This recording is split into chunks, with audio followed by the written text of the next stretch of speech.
కూటమి ప్రభుత్వం పిన్నెల్లిపై అన్యాయంగా కేసులు పెట్టిందని ఆరోపించారు మాజీ సీఎం జగన్. టీడీపీకి ఓటు వేయలేదన్న ఒకే ఒక కారణంతో రాష్ట్ర వ్యాప్తంగా వైసీపీ శ్రేణులపై దొంగ కేసులు పెడుతున్నారని, ఆస్తులు ధ్వంసం చేస్తున్నారని విమర్శించారు. ప్రజల వ్యతిరేకతతో వైసీపీ ఓడిపోలేదు అన్నారు ఆయన. పాలవాయి గేట్ పోలింగ్ కేంద్రాల్లో ఓటు వేసే పరిస్థితి లేనందునే పిన్నెల్లి వెళ్లి ఈవీఎంను ధ్వంసం చేశారన్నారు జగన్.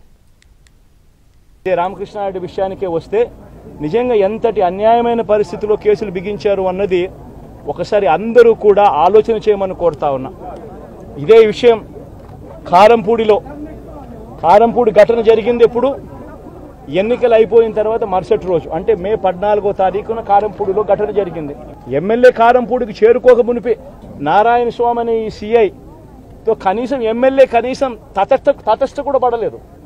కనీసం చూసిన దాఖలాలు కూడా లేవు వీళ్ళిద్దరూ. ఆ రోజు మే 14న జరిగితే 9 రోజుల తర్వాత, అంటే మే 23వ తారీఖున ఆయనకి ఏదో జరిగిందన్నట్టుగా ఆ సిఐ హత్యాయత్నం కేసు పెట్టడం జరుగుతూ ఉంది రామకృష్ణారెడ్డి. కనీసం సీన్లో కూడా లేని వ్యక్తిని. ప్రజలు ఎందుకు నీకు ఓటేశారు చంద్రబాబు నాయుడు గారు అని చెప్పి ఫస్ట్ చంద్రబాబు నాయుడు ఆలోచన చేయాలి. ఒకవైపున వైఎస్ఆర్ కాంగ్రెస్ పార్టీ ప్రజల్లో వ్యతిరేకత వల్ల ఓడిపోలేదు, ప్రజలకు మంచి చేసి వైఎస్ఆర్ కాంగ్రెస్ పార్టీ ఓడిపోయింది. ఎందుకు ఓడిపోయింది అని అంటే చంద్రబాబు నాయుడు చేసిన మోసపూరిత హామీలకు ప్రజలు కాస్తో కూస్తో కొద్దిగా ఇదై ఆ 10% కాస్త అటువైపున షిఫ్ట్ అయి చంద్రబాబు నాయుడు గారు అధికారంలోకి వచ్చిన పరిస్థితులు. కేవలం చంద్రబాబు నాయుడు గారికి ఓటు వేయలేదన్న ఒక్క కారణంతో ఆస్తులు ధ్వంసం చేస్తూ ఉన్నారు, మనుషులను కొడతా ఉన్నారు, కొట్టి మరీ కేసులు పెడతా ఉన్నారు. ఇంతటి అన్యాయంగా రాష్ట్రాన్ని రావణ కాష్టం చేస్తూ ఉన్నారు. రాజశేఖర రెడ్డి గారి విగ్రహాలను ఎరగొడతా ఉన్నారు, పగలగొడతా ఉన్నారు. ఇవన్నీ ఏదైతే చేస్తూ ఉన్నారో ఇవన్నీ కూడా శిశుపాలుని పాపాల మాదిరిగా ఇవన్నీ కూడా పాపాలు పండుతాయి.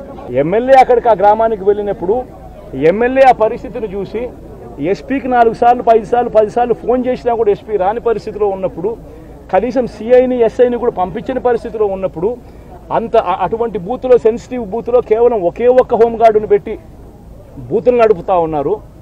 అటువంటి పరిస్థితిలో అన్యాయం జరుగుతూ ఉందని చెప్పడం కోసం, అన్యాయం జరుగుతూ ఉన్న వాళ్ళ పక్షాన్ని నిలబడడం కోసం ఎమ్మెల్యే లోపలికి పోయి ఈవీఎంను పగలగొట్టే కార్యక్రమం జరిగింది.